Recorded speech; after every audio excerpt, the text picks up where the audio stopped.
Hello friends, Indian economy और Indian financial system की कुछ और इंपॉर्टेंट क्वेश्चन आंसर्स को हम लोग डिस्कस करेंगे। आज के लिए हमारा पहला क्वेश्चन है, what are call option and put options. तो कॉल ऑप्शन और पुट ऑप्शंस क्या होता है, तो इसके बारे में हम लोग बात करेंगे। So call option, it is a option that give the buyer of the option the right to buy at a strike price on or before the expiry date. तो कॉल ऑप्शन होता है आपका राइट टू बाय, बाय करने का right. और put option होता है right to cell, cell करने का राइट। तो ये सिर्फ राइट है, बट इसमें ऑब्लिगेशन नहीं होती है, जैसे हमने पहले भी देखा था ना पार्ट वन में, इससे पहले हमने जो वीडियोस देखी थी। तो कॉल ऑप्शन का मतलब आपका राइट है, क्योंकि ये ऑप्शनल कॉन्ट्रैक्ट है, तो इसमें आपसे ऑब्लिगेशन नहीं बोल सकते, मतलब मैंडेटरी नहीं है, ये सिर्फ ऑप्शनल होते हैं, इसमें आपकी मर्जी चलती है, आपका सिर्फ राइट है बट ऑब्लिगेशन नहीं है। तो जो दो वर्ड आपको बिल्कुल याद रखने चाहिए, एक है आपका राइट और दूसरा है ऑब्लिगेशन। राइट वर्ड का मतलब हमारा हक है, हमारी मर्जी है। ऑब्लिगेशन मतलब मैंडेटरी। तो ये ऑब्लिगेशन नहीं, आपका ऑब्लिगेशन नहीं है, आपके लिए मैंडेटरी नहीं है कि आपको इस कॉन्ट्रैक्ट के साथ जाना होगा, क्योंकि ऑप्शनल है। दोनों ही, कॉल ऑप्शन और पुट ऑप्शन दोनों ही ऑप्शनल है, तो दोनों में आपका राइट है, ऑब्लिगेशन नहीं है। बट इसमें डिफरेंस क्या है, कॉल ऑप्शन होता है राइट टू बाय, बाय करने का राइट। और पुट ऑप्शन होता है राइट टू सेल, यही बड़ा डिफरेंस है। कॉल मतलब बाय, पुट मतलब सेल। तो कॉल ऑप्शन हो गया राइट टू बाय, किसी भी आपके शेयर्स या कुछ भी आपने खरीदे हैं, तो उसको बाय करने का राइट है, बट ऑब्लिगेशन नहीं है, मतलब मैंडेटरी नहीं है, अगर आपको मन करेगा तो आप उस कॉन्ट्रैक्ट के साथ जाकर उसको बाय करेंगे। पुट ऑप्शन होता है राइट टू सेल, ये भी आपका राइट है बट ऑब्लिगेशन नहीं है, मतलब मैंडेटरी नहीं है कि इसी रेट पे आपको कॉन्ट्रैक्ट के साथ जाना पड़ेगा। इसमें हमारी मर्जी चलती है, यानी जो कॉन्ट्रैक्ट होल्डर है, जो होल्डर है जिसने ये पुट ऑप्शन या कॉल ऑप्शन खरीदा है, उसकी मर्जी चलेगी। तो पुट ऑप्शन होता है राइट टू सेल वाला ऑप्शन, और कॉल ऑप्शन होता है राइट टू बाय वाला। तो वही लिखा है कि इसमें जो बायर ऑफ कॉन्ट्रैक्ट है, उसको किसी भी शेयर्स को, अंडरलाइन असेट्स को बाय करने का राइट दिया जाता है। जो भी स्ट्राइक प्राइस है, जिस पीरियड पे बात की गई है, भी स्ट्राइक प्राइस क्या आता है, ये भी आपका टर्म आएगा। जिस रेट पे डील की जाती है ना, इतने में इसको खरीदेंगे बेचेंगे। जैसे मान लीजिए आपने कोई कॉन्ट्रैक्ट लिया और उसने बोला कि $1 को हम $60 में खरीद लेंगे एज पर कॉन्ट्रैक्ट। तो जो रेट डिसाइड किया गया, इसी को स्ट्राइक प्राइस बोला जाता है। दुकान से आप कोई सामान लेते हैं, तो दुकानदार बोलता है ये सामान इतने का है, तो जो आपको कीमत बता रहा है एक तरीके का, वो उसका स्ट्राइक प्राइस है, मतलब जो हमें पे करना है। तो जिस रेट पे बात हुई है स्ट्राइक प्राइस पे, तो उस पे अगर आप बाय करना चाह रहे हैं, तो वो आपका कॉल ऑप्शन होगा। ये आपका राइट है बट ये ऑब्लिगेशन नहीं है, मतलब ये मैंडेटरी नहीं है। ऐसे पुट ऑप्शन, जो जिसने इस ऑप्शन को खरीदा है, जो इस ऑप्शन का बायर है, उसके पास राइट टू सेल है, तो सेल करने का राइट है उस असेट्स को जिस रेट पे बात हुई, जिसको हम स्ट्राइक प्राइस बोलते हैं। तो वो एक्सपायरी डेट पे भी हो सकता है, उससे पहले भी हो सकता है। ठीक है, यही आपका सिंपल सा कॉल ऑप्शन पुट ऑप्शन। तो एक नंबर का ये आपका पूछ सकते हैं, ये आपका इंपॉर्टेंट क्वेश्चन है।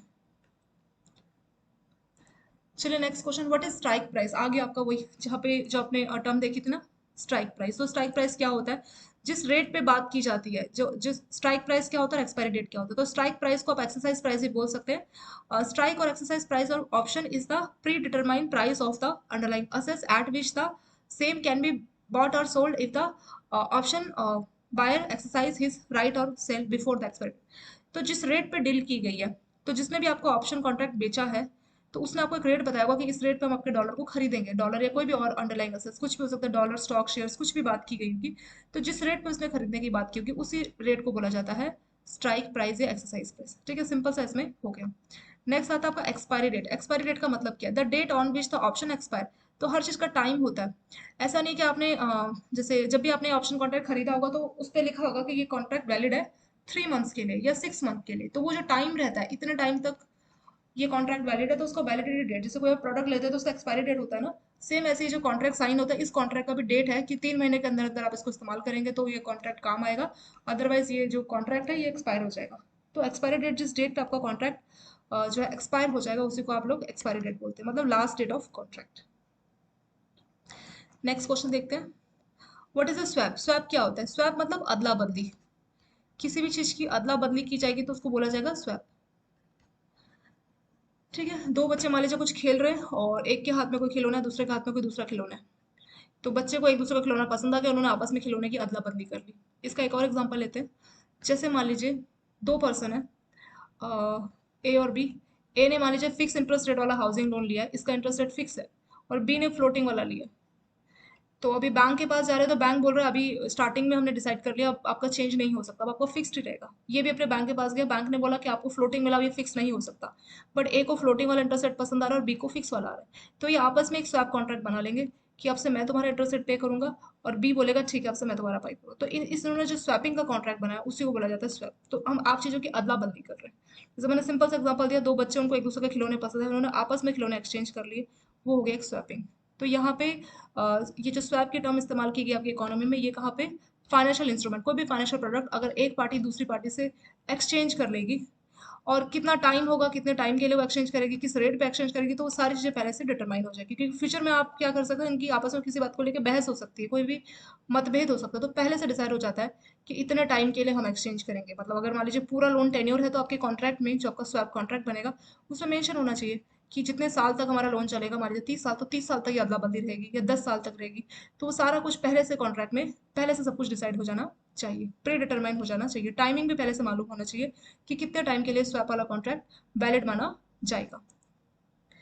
करेंसी स्वैप क्या होता है, इसमें करेंसी की अदला बदली कर ली जाती है। ठीक है, करेंसी स्वैप ये भी एक टाइप का स्वैप एग्रीमेंट ही होता है, जिसमें दो पार्टीज एक्सचेंज करती है principal amount of loan and the interest in one currency for the principal and interest in other currency. Currency, मान लीजिए कोई पर्सन इंडिया में है, ए मान लीजिए इंडिया में, उसने इंडिया के बैंक से सस्ते में लोन ले लिया। ऐसे बी मान लीजिए यूएस में है, और उसने यूएस के बैंक से वहाँ के डॉलर में लोन ले लिया। ये वहाँ पे जो डॉलर में अपना इंटरेस्ट पे कर रहा है अपने यूएस वाले बैंक को, और इंडिया वाला पर्सन यहाँ पे इंडिया से सस्ते में लोन ले लिया। अब ये जो ए है, इसका मान लीजिए यूएस में एक नया प्रोजेक्ट सेटअप करना है, उसके लिए इसको डॉलर में पैसा चाहिए। ये अपने बैंक के पास गया यूएस में। चलिए, आप जानते हैं कि जितना ज़्यादा रिस्की होता है कस्टमर, तो बैंक उतना ज़्यादा इंटरेस्ट रेट चार्ज करता है। तो लोकल जो है उसका इंटरेस्ट रेट थोड़ा सा कम होता है। अगर कोई बाहर से आ रहा है, उसके बारे में डाउट रहता है बैंकों को, थोड़ा सा अगर रिस्क लगता है, तो बैंक ज़्यादा इंटरेस्ट चार्ज करता है। तो ए इंडिया में था, तो इंडिया के बैंक ने मान लीजिए उसको 7% पे लोन दे दिया। अगर यही पर्सन, और जैसे मान लीजिए बी है, बी के बैंक ने उसको मान लीजिए 5% पे लोन दिया होगा एग्जाम्पल। तो अगर ये ए बी जाके ए सॉरी आपका यूएस से जाके वहाँ पे अपना कोई प्रोजेक्ट, कोई नई अपनी फैक्ट्री खोलना चाहता है मान लो, तो वहाँ पे सारा पेमेंट यूएस के डॉलर में होगा, और उसको लोन भी डॉलर में ही चाहिए। तो ये वहाँ के बैंक के पास गया, उसी बैंक के पास गया, मान लीजिए स्टैंडर्ड चार्टर्ड नाम है उस बैंक का। तो स्टैंडर्ड चार्टर्ड ने बी, जो कि वहाँ का लोकल रेजिडेंस है यूएसए का, तो उसको तो 5% चार्ज किया। बट अगर ए लोन मांगेगा तो उसको 7% चार्ज करेगा। क्यों? क्योंकि ए इंडिया का, दूसरी कंट्री का है, तो जनरली बाहर की कंट्री के लोन बैंकों के लिए रिस्की होते हैं, तो इसलिए वो ज्यादा, बैंकों को जितना ज्यादा रिस्क दिखेगा, तो अपने रिस्क फैक्टर को कैसे कवर करता है, रिस्क प्रीमियम की फॉर्म में। अब ये रिस्क प्रीमियम का मतलब क्या है, जितना रिस्क उतना ज्यादा आपको इंटरेस्ट चार्ज करना पड़ेगा। तो अब उसी कस्टमर को अगर ये स्टैंडर्ड चार्टर्ड बैंक लोन देगा इंडिया वाले कस्टमर को, तो 7% लगेगा। इसी का वाइस वर्सा, मान लीजिए बी को भी इंडिया में कोई फैक्ट्री सेटअप करनी है, तो इंडिया में फैक्ट्री के लिए उसको लोन रुपीज में चाहिए होगा, तो वो उसी इंडिया के बैंक के पास गया। मान लीजिए ए का बैंक मान लीजिए एसबीआई था, तो एसबीआई इसको 7% चार्ज कर रहा है। पर जब यूएसए का फॉरनर आके एसबीआई से लोन मांगेगा, तो उसको 9% चार्ज करेगा। क्यों? क्योंकि रिस्क है, फॉरनर कस्टमर है, रिस्की है, तो इसलिए 9% चार्ज करेगा। तो यहाँ पे आपने देखा कि सेम कंट्री के जो कस्टमर्स है, उनका जो बैंक है, उनको तो क्या करता है, इंटरेस्ट सस्ता लगाता है। लेकिन अगर बाहर से फॉरनर आए तो महंगा। ए के साथ भी वही हुआ यूएसए में, और वही यूएसए के साथ इंडिया में भी वही हुआ। तो इससे बचने के लिए इन्होंने क्या बोला, ए ने बोला ठीक है मैं इंडिया से लोन ले लूंगा 7% पे, और तुम यूएसए से लोन लेना 5% पे। तुम्हारा जो भी हमारे को लोन से पैसा मिलेगा, जैसे इसको डॉलर मिला, इसको रुपीस मिला, तो वो हम बदली कर लेंगे, उसको प्रिंसिपल बोला जाएगा, तो प्रिंसिपल की बदली कर लेंगे। और जो इंटरेस्ट है वो पूरा, तो ए ने भले ही लोन लिया रुपीस में 7%, लेकिन इसका पेमेंट और पूरा जो पैसा ये लोन का बी को ट्रांसफर कर देगा, और उसका इंटरेस्ट भी बी पे करेगा। और वैसे बी ने जो लोन लिया था अपने बिजनेस पर्पज के लिए 5% में, तो बी ए को ट्रांसफर कर देगा, और उसका इंटरेस्ट भी ए पे करेगा। ठीक है, वही होता है करेंसी स्वैप। तो जो भी रुपीस को डॉलर से स्वैप कर लिया गया, रुपीस को डॉलर से स्वैप कर ले, अदला बदली कर ली ना, तुम मुझे रुपए दो मैं तुम्हें डॉलर देता हूँ, ऐसा ही ए और बी ने बोला। तो ये उनके लिए हो गया करेंसी स्वैप। नेक्स्ट आता है इंटरेस्ट रेट स्वैप। तो इंटरेस्ट रेट स्वैप में क्या होता है, प्रिंसिपल अमाउंट का स्वैप नहीं होता, बिल्कुल इसी एग्जांपल में समझेंगे। इंटरेस्ट रेट स्वैप में क्या होगा, ए और बी आपस में इंटरेस्ट रेट पे करेंगे। ज्यादातर जैसे मान लीजिए फिक्स रेट और फ्लोटिंग वाले कस्टमर होते हैं, जैसे ए और बी दो दोस्त हैं। ए ने मान लीजिए हाउसिंग लोन लिया, वो फिक्स इंटरेस्ट रेट पे कर रहा है। बी ने भी हाउसिंग लोन लिया, लेकिन ये फ्लोटिंग रेट पे कर रहा है। बी को लगता है फिक्स वाला बेटर है, ए को लगता है फ्लोटिंग वाला बेटर है। सबका अलग अलग सोचने का तरीका है, किसी को लगता है ये बेटर है, किसी को लगता है वो बेटर है। तो ए को लगता है फ्लोटिंग वाला बेटर है, बी को लगता है फिक्स वाला बेटर। आपने अपने बैंक के पास गए, बैंकों ने बोला अब लोन सैंक्शन हो चुका है, अब आपका चेंज नहीं होगा, आपका लोन टेन्योर तक ये पूरा फिक्स्ड ही रहेगा। बी वाले को बोला फ्लोटिंग ही रहेगा। बट ए और बी ने आपस में एक एग्रीमेंट बना लिया, जिसको हम बोलेंगे इंटरेस्ट रेट स्वैप। आपस में ये अपने इंटरेस्ट रेट की अदला बदली कर लेंगे, तो अब से ए का इंटरेस्ट बी पे किया करेगा, और बी का इंटरेस्ट ए पे किया करेगा। तो दोनों को जो है मर्जी की चीज मिल गई। ए को वही चाहिए था फ्लोटिंग वाला मिल जाए, तो कोई नहीं, तुम बी वाला फ्लोटिंग का इंटरेस्ट रेट पे कर लो। बी को फिक्स वाला चाहिए था, तो बी ए का जो है इंटरेस्ट रेट फिक्स वाला पे कर लेगा। वही है इंटरेस्ट रेट स्वैप। तो ये भी एग्रीमेंट बनता है प्रॉपर, जिसमें जो भी फ्यूचर में इंटरेस्ट पेमेंट होती है, उसको एक्सचेंज कर लिया जाता है एक दूसरे के साथ। ठीक है, जो भी आपका प्रिंसिपल अमाउंट था, उसकी जो भी इंटरेस्ट पेमेंट थी, तो वो इंटरेस्ट ए की बी पे करेगा, बी की ए पे करेगा। तो वही होता है आपका इंटरेस्ट रेट स्वैप। यहाँ पे इंटरेस्ट रेट को अदला बदली कर लिया जाता है दो पर्सन के द्वारा। ऐसे एक आता है आपका क्रेडिट डिफॉल्ट स्वैप। सो क्रेडिट डिफॉल्ट स्वैप में क्या होता है कि अगर इन केस कोई डिफॉल्ट होगा, तो जिससे आपने स्वैप किया वो उस डिफॉल्ट को रिपे करेगा। ठीक है, क्रेडिट डिफॉल्ट स्वैप भी एक टाइप का फाइनेंशियल डेरिवेटिव ही होता है, या आप कॉन्ट्रैक्ट बोल लीजिए, that allows an investor to swap or offset his or her credit risk with another investors. तो इसमें क्या होगा, जो आपको क्रेडिट डिफॉल्ट जो है, इसमें मान लीजिए दो पर्सन है, ए और बी। इन्होंने अगर क्रेडिट डिफॉल्ट का एग्रीमेंट कर रखा होगा, मान लीजिए क्रेडिट डिफॉल्ट स्वैप का, तो मान लीजिए ए का लोन डिफॉल्ट हो गया, और ए मान लीजिए कोई एक बैंक है और बी मान लीजिए दूसरा बैंक है, इन्होंने ये आपस में कोई बैंक है दो, ए का लोन मान लीजिए डिफॉल्ट हो गया, तो उसका हर्जाना बी उसको पे करेगा, और अगर बी का लोन डिफॉल्ट हो गया तो ए उसको पे करेगा। यानी क्रेडिट डिफॉल्ट स्वैप में क्या होगा कि जो सामने वाली पार्टी होगी अपोजिट पार्टी की, उसका डिफॉल्ट होगा तो जो दूसरी पार्टी उसको पेमेंट करनी पड़ेगी। तो ये भी एक टाइप का डेरिवेटिव इंस्ट्रूमेंट ही होता है। और इसको आप एग्जाम्पल से भी समझ सकते हैं। अगर कोई लेंडर है जिसने मान लीजिए लोन दिया, अभी उसको इस बात की चिंता है, वो वॉरिड है इस बात को लेके कि जो बोरोवर है वो डिफॉल्ट ना कर जाए, लोन का जो है डिफॉल्ट ना हो जाए, तो इस चिंता को दूर करने के लिए सीडीएस आ गया, क्रेडिट डिफॉल्ट स्वैप। तो जो लेंडर है वो क्या करेगा, एक क्रेडिट डिफॉल्ट स्वैप को इस्तेमाल कर सकता है ताकि वो अपना जो रिस्क है वो स्वैप कर सके दूसरी पार्टी को। तो जो पार्टी उससे क्रेडिट डिफॉल्ट स्वैप को खरीद रही होगी, तो उसका रिस्क खरीद रही है एक तरह से, ठीक है। तो वही होता है क्रेडिट डिफॉल्ट स्वैप। ये स्वैपिंग लेंडर के बीच में होती है, जो कि लोन दिए हुए होते हैं उनके बीच में स्वैपिंग की जाती है। In India which was the first commodity in which, तो डेरिवेटिव पहली बार जो इंडिया में कौन से कॉमोडिटी, कौन से प्रोडक्ट में पहली बार डेरिवेटिव की शुरुआत हुई थी? सो आंसर था डी, कॉटन में इंडिया की शुरुआत की गई थी, ठीक है। ऑल ओवर द वर्ल्ड की बात करें तो वो आपका ऑलिव ऑलिव ऑलिव ऑयल था, और इंडिया की बात करें तो आपका कॉटन था। तो पहला डेरिवेटिव कॉमोडिटी प्रोडक्ट था cotton. From among the following who is not a participant in derivative in transaction, तो डेरिवेटिव कौन कौन से प्रोडक्ट होता है आप समझ गए ना, जो आपको रिस्क से प्रोटेक्शन दे रहे हैं। तो इसमें से कौन सा ऐसा है पार्टिसिपेंट जो कि डेरिवेटिव ट्रांजेक्शन नहीं करता? Arbitrage, guarantor, hedgers, speculators. तो इसका आंसर हो जाएगा डी, स्पेकुलेटर्स। क्योंकि आर्बिट्रेज भी तो यही करता है, एक मार्केट से खरीद के दूसरी मार्केट में बेचता है, और वो डेरिवेटिव को इस्तेमाल करता है गारंटर और हेजर्स। लेकिन जो स्पेकुलेटर है ये शॉर्ट टर्म में बेनिफिट अर्न करना चाह रहे हैं, शॉर्ट टर्म में कोई प्रोडक्ट खरीदा, थोड़े टाइम में रेट बढ़ गया, उसको बेच दिया, तो वो स्पेकुलेटर का काम रहता है। तो डी, ये जो है डेरिवेटिव ट्रांजेक्शन को ज्यादा इस्तेमाल नहीं करते। Which of the following is not over the counter, तो ओवर द काउंटर क्या होता है, जहां पे पार्टी जैसे ए और बी एक दूसरे को जानती है, एक दूसरे का इन्होंने फेस जो है देखा होता है। लेकिन अगर हम बात करें एक्सचेंज ट्रेड की, तो यहाँ पे एक दूसरे को नहीं जानती। तो जो भी आपकी ओवर द काउंटर डेरिवेटिव होगा, इसमें दो पार्टीज एक दूसरे को जानेगी, ठीक है, जाने के एक दूसरे को देख के जो है ट्रांजेक्शन करेंगे, तो वो होता है हमारा ओवर द काउंटर डेरिवेटिव। इसमें से पूछ रहा है कौन सा ओवर द काउंटर डेरिवेटिव नहीं है।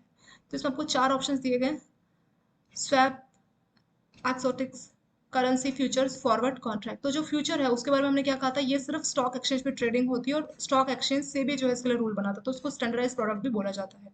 सो इसका आंसर हो जाएगा सी, करेंसी फ्यूचर। करेंसी फ्यूचर ये हमेशा स्टॉक एक्सचेंज पे ट्रेडिंग किया जाएगा, ये कभी भी ओवर द काउंटर नहीं किया जाएगा, ठीक है। तो ये फॉरवर्ड और इसमें डिफरेंस यही है, जो करेंसी जो फॉरवर्ड है और फ्यूचर है उसमें यही बड़ा डिफरेंस है। जो फॉरवर्ड कॉन्ट्रैक्ट है ये ओवर द काउंटर कॉन्ट्रैक्ट होता है, और जो फ्यूचर है ये आपका एक्सचेंज ट्रेडेड कॉन्ट्रैक्ट होता है। तो क्वेश्चन में वही पूछा which is not over the counter, तो फ्यूचर वाला जो कॉन्ट्रैक्ट है वो कभी भी ओवर द काउंटर नहीं होता, तो सी इसका आंसर हो जाएगा। What is factoring business, factoring का मतलब क्या होता है, जो आपके रिसीवर्स होते हैं, जैसे मान लीजिए कोई कस्टमर है, इसको फैक्टरिंग को आप एग्जांपल से बेटर वे में समझ पाएंगे। मान लीजिए कोई मिस्टर ए है और बी है, ए की फैक्ट्री है, तो उसने अपनी फैक्ट्री में क्या किया, कई सारे प्रोडक्ट बनाए, ठीक है। प्रोडक्ट बना के उसने बी को बेच दिया। बी ने बोला अभी तो मेरे पास पैसे नहीं, मैं मार्केट में उस प्रोडक्ट को बेचूंगा, और जब मेरे पास पैसे आएंगे तब मैं तुम्हें पैसे दूंगा। तो ए ने बोला कितना टाइम लगेगा, बी ने बोला अभी 1 महीने का टाइम चाहिए, मान लीजिए उसने बोला 3 महीने का टाइम चाहिए, 3 महीना लगेगा कम से कम। तो ए ने बोला ठीक है, क्योंकि अब ए के पास कोई ऑप्शन ही नहीं है, अगर वो ऐसा बी को मना कर देगा तो कहीं और से बी जो है रॉ मटेरियल या जो प्रोडक्ट खरीद लेगा। तो अच्छे रिलेशन सप्लायर से हर कोई बिजनेस मैन, हर कोई ऑर्गेनाइजेशन, हर कोई फैक्ट्री में जो पर्सन है जिसका बिजनेस है तो वो बनाता है, तो उसको बी की बात माननी पड़ेगी क्योंकि वो उससे प्रोडक्ट खरीद रहा है, ठीक है। तो उन्होंने एक बिल ऑफ एक्सचेंज बना लिया जिसमें लिखा होगा, मान लीजिए जिसने 1 लाख के प्रोडक्ट बेचे, उसमें लिखा होगा कि मैंने 1 लाख के प्रोडक्ट बी को बेचे इस डेट में इतने रेट पे, और बी मेरे को 3 महीने बाद पेमेंट कर देगा। तो बी के उसमें साइन होंगे, ए के साइन होंगे, ठीक है। यहाँ पे मान लीजिए कोई स्टैम्प भी लगी है कि पूरा बिल ऑफ एक्सचेंज रेडी है, तो ए के पास एज ए प्रूफ कि उसने 1 लाख का सामान दिया, उसके पास है बिल ऑफ एक्सचेंज, और बी के पास तो टाइम मिल गया 3 महीने का, 3 महीने में सामान बेचेगा पेमेंट करेगा। बट ए को मान लीजिए कहीं और से नया कॉन्ट्रैक्ट आया, ए को इमीडिएट पैसा चाहिए, लेकिन उसका पैसा तो फंसा हुआ है बी के पास, 3 महीने बाद ही आएगा। तो उस केस में क्या कर सकता है, ए इस बिल को लेकर बैंक के पास जा सकता है।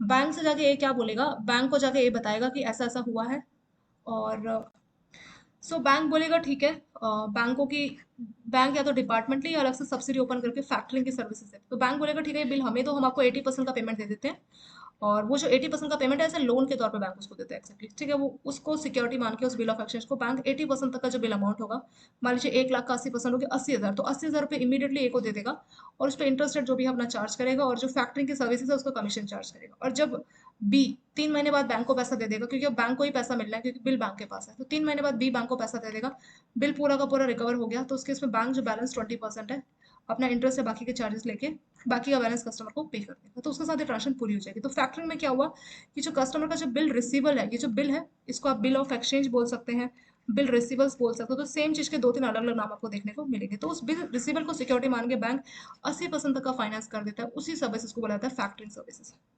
ठीक है। तो जो कस्टमर के रिसीवल्स है उसको बैंक एक्सेप्ट करता है और बदले में उसको पेमेंट कर देता है। और पहली बार इस फैक्टरिंग सर्विसेज की शुरुआत अमेरिका की कॉलोनीज में देखी गई थी 18 सेंचुरी, तो ये बहुत पुराना सर्विस है, कोई बहुत नई चीज में नहीं है।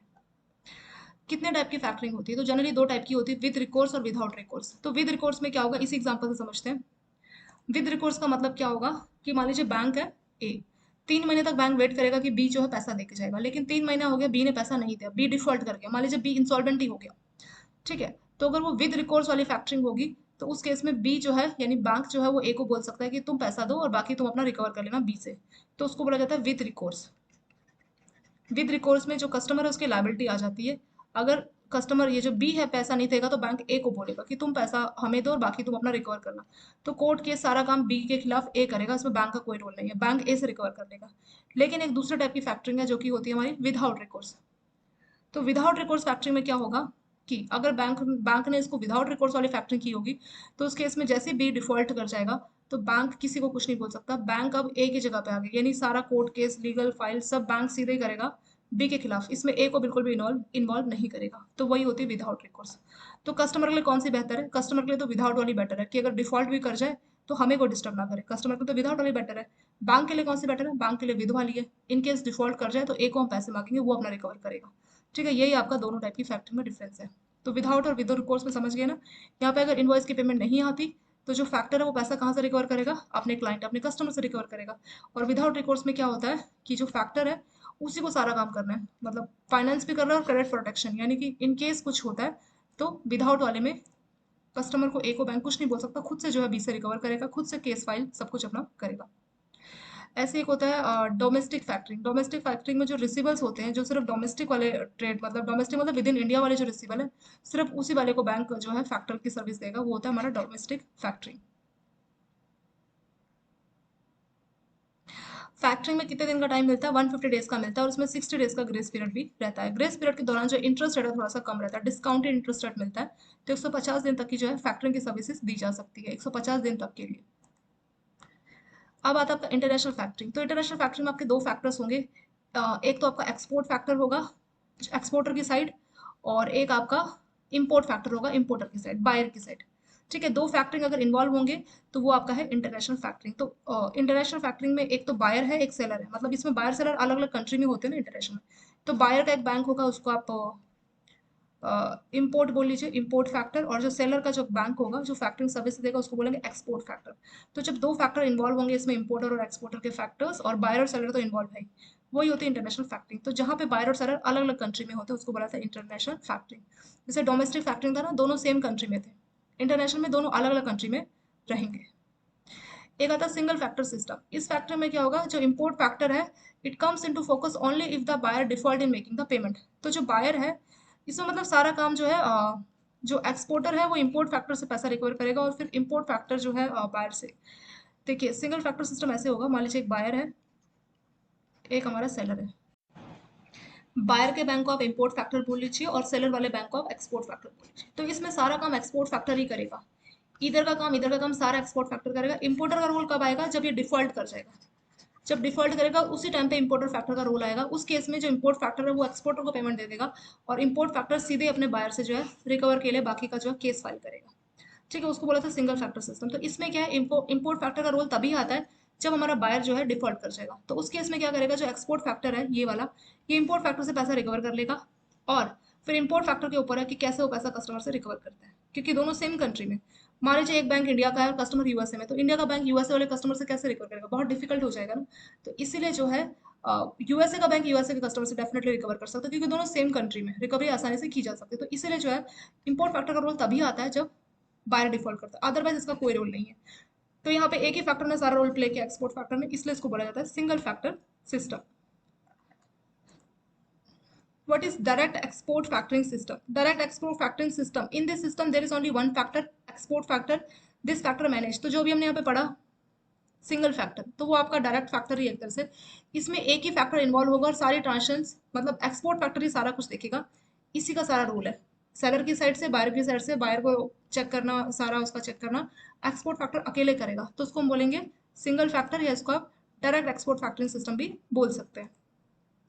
What is direct import factor system? इससे पहले हमने क्या देखा, हमने देखा डायरेक्ट एक्सपोर्ट, तो इसमें सिर्फ एक ही फैक्टर होगा जो कि एक्सपोर्टर वाला बैंक होगा, तो इसको एक्सपोर्ट फैक्टर बोला गया। और यहाँ पे डायरेक्ट इंपोर्ट, तो यहाँ पे भी एक ही फैक्टर होगा, लेकिन वो कौन होगा, वो इंपोर्टर का बैंक होगा और वही सारा काम करेगा। तो हमारे एग्जाम्पल में अगर एक्सपोर्ट फैक्टर है तो सिर्फ यहाँ पे एक्सपोर्टर अकेला होगा, वही बायर सेलर के बीच की सारी डील करेगा। अगर हम इंपोर्ट फैक्टर की बात करेंगे तो ये नहीं होगा, एक इंपोर्टर का जो बायर का बैंक है जिसको हम इंपोर्ट फैक्टर बोलते हैं, तो वही जो है सेलर को देखना, बायर को देखना, सारा काम इंपोर्ट फैक्टर अकेले करेगा। तो उस केस में हम उसको क्या बोलेंगे, डायरेक्ट इंपोर्ट फैक्टरिंग। तो यहाँ पे एक्सपोर्ट फैक्टर का कोई काम नहीं है इंपोर्ट वाले में, और ऐसे एक्सपोर्ट वाले में इंपोर्ट वाले का कोई काम नहीं है। उसका रोल कब आता है, जब डिफॉल्ट हो जाए तभी आता है, उससे पहले नहीं आता। तो डायरेक्ट एक्सपोर्ट फैक्टर में एक ही फैक्टर होगा जिसको हम एक्सपोर्ट फैक्टर बोलेंगे, सारा कुछ वही करेगा। और डायरेक्ट इंपोर्ट में एक ही फैक्टर होगा जिसको हम इंपोर्ट फैक्टर बोलेंगे और सारा कुछ यही मैनेज करेगा। What are documents for derivative? ISD agreement क्या होता है? जो ओवर द काउंटर, मतलब जो इंस्ट्रूमेंट होते हैं जहाँ पे बायर सेलर डायरेक्टली होते हैं, तो मतलब इसमें बायर सेलर एक दूसरे को जानते हैं, काफी चीज कस्टमाइज होती है, मतलब अपने हिसाब से लोग डिसाइड कर लेते हैं कि किस तरह से कंडीशंस होगी, क्या होगा। एक दूसरे की नीड्स को, जरूरतों को समझ समझ के वो जो है काउंटर पार्टीज, मतलब दोनों पार्टीज ओवर द काउंटर की डील साइन कर लेती है, ठीक है, उसको हम बोलते हैं ओवर द काउंटर। तो मतलब कोई यूनिफॉर्म डॉक्यूमेंटेशन नहीं था, और हर कोई कंपनी इंस्टीट्यूशन अपने अपने डॉक्यूमेंट्स बना रही थी, और वो उसका डॉक्यूमेंट्स में ज़्यादातर सामने वाले की लाइबिलिटीज, राइट्स, उस सब की बात लिखी होती थी। तो एक यूनिफॉर्मिटी लाने के लिए आईएसडीए डॉक्यूमेंट को बनाया गया।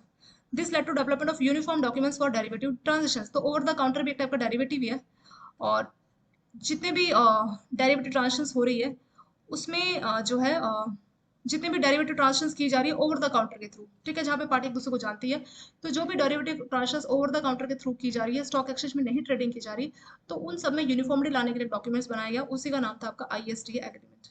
इसका फुल फॉर्म है international swap and derivative association. तो ये डेरिवेटिव कॉन्ट्रैक्ट जो कि ओवर द काउंटर में डील होते हैं उनके लिए ये वाला डॉक्यूमेंट्स काम करता है, इसको आप मास्टर एग्रीमेंट बोल सकते हैं। और जितने भी एग्रीमेंट बनेंगे तो उन सभी में से मास्टर एग्रीमेंट के तौर पे आईएसडीए काम करेगा। यानी अगर आपने एक बार ही आईएसडीए मास्टर एग्रीमेंट बना लिया तो फ्यूचर में आपको बार बार कितनी भी आप डील करें कर सकते हैं आसानी से ओवर द काउंटर में, लेकिन फिर आपको बार बार जो है एग्रीमेंट का साइन करने की जरूरत नहीं है, क्योंकि ये मास्टर एग्रीमेंट है, जितनी भी आपकी फ्यूचर की ट्रांजेक्शन होगी ये सभी को जो है कवर कर लेगा। तो ये जो आपके फीचर्स हैं आईएसडीए के एग्रीमेंट के। सो आईएसडी एग्रीमेंट क्या है एग्जैक्टली exactly? जो भी ओवर द काउंटर के थ्रू, यानी जहां बायर सेलर एक दूसरे को जानते हैं और डेरिवेटिव प्रोडक्ट को खरीदा बेचा जा रहा है, तो सारी चीजें कस्टमाइज होगी। जैसे हम टेलर के पास जाके कपड़े सिलवाते हैं तो हम उसको अपने हिसाब से बोलते हैं इसको ऐसा कर दो, उसको ऐसा कर दो, सेम ऐसे ओवर द काउंटर में होता है, बट इसमें कस्टमाइज होता है, कुछ भी यूनिफॉर्म डॉक्यूमेंटेशन नहीं देखने को मिलता, ऑर्गेनाइजेशन अपने हिसाब से अपना अपना डॉक्यूमेंट्स बना लेती है। तो इस सब में यूनिफॉर्मिटी लाने की कोशिश की गई थी। यूनिफॉर्मिटी लाने के लिए आईएसडीए यानी international swap and derivative association master agreement की बात की गई थी। इसमें सारी चीजें, सारे टर्म्स और कंडीशंस बताई जाती है, उसके हिसाब से जो है ट्रांजेक्शन की जाती है किसी भी डेरिवेटिव प्रोडक्ट की, ठीक है, वही है आपका डॉक्यूमेंटेशन फॉर डेरिवेटिव, जिसको आप आईएसडी एग्रीमेंट बोल सकते हैं। फोरफिटिंग क्या होता है? इसमें क्या होता है कि ज्यादातर ये आपका जो भी आप फोरफिटिंग और फैक्टरिंग में डिफरेंस क्या है, जैसे आप कुछ एक्सपोर्ट कर रहे हैं, ठीक है, एक्सपोर्ट कर रहे हैं, तो आपके जो बिल्स हैं, आपने जो एक्सपोर्ट किया, आपके बिल्स हैं, उसको फोरफिट करेगा कोई भी बैंक, तो उसको फोरफिटिंग बोला जाएगा। और ये सिर्फ तभी होगा जब क्रॉस बॉर्डर अवेलेबल हो। जैसे फैक्टरिंग में क्या है, with in India outside India दोनों ही अवेलेबल है, बट फॉरफिटिंग सिर्फ इंडिया से बाहर। तो पहली कंडीशन ये है कि ये क्रॉस बॉर्डर, मतलब एक्सपोर्ट इंपोर्ट वाले जो प्रोडक्ट है उन्हीं को फोरफिट किया जाएगा, उन्हीं के बिल्स को। सेकंड कंडीशन, ये हमेशा विदाउट रिकॉर्ड्स रहेगा, विदाउट, यानी इसमें इन केस जो कस्टमर है वो डिफॉल्ट कर जाता है, तो आप अपने क्लाइंट को जिसके लिए आपने फोरफिटिंग की सर्विसेज दी है तो उसको आप कुछ नहीं बोल सकते, आप खुद से रिकवर करेंगे, तो ये विदाउट रिकॉर्ड्स रहता है।